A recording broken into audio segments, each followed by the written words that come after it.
কত আরেকটা মনে করছে এটা কইলে তা আর হল বেলা আইনা না একটা সাড়াটা লাগাইতেছে গিয়া বলে থাকে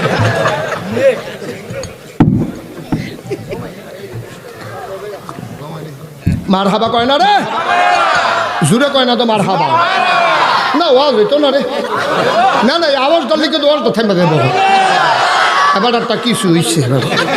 এবার তো হইছে না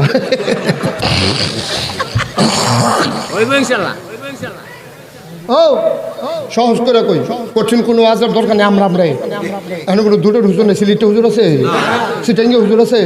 ডাহাইয়া হুজুর আছে আমরা কুমিল্লা আর ব্রাহ্মণবাড়ি আমরাই এক লগে তো আমরা এক জায়গায় আসলাম পরে না ভাঙ্গা ভুঙ্গা তিনশো টুই গেছি কেন জেলায় না ভাঙছে আমরা তো এসে রইছি ঠিক রে মার হাবা কয় না তো জুড়ে কয় না তো মার হাবা একবার আর ফাস্টফুড কয় ফুট ফাস্টফুডওয়ালা বাফে এবারে মসজিদ কমিটির সভাপতি এবারে মসজিদের সভাপতি বানাইছে ফাস্টফুডের ভিতরে সুইটটা রইল শয়তানের হেডকোয়ার্টার তা নামাজও পড়ে না রোজাও রাখে না তে হইলো মসজিদ কমিটি তার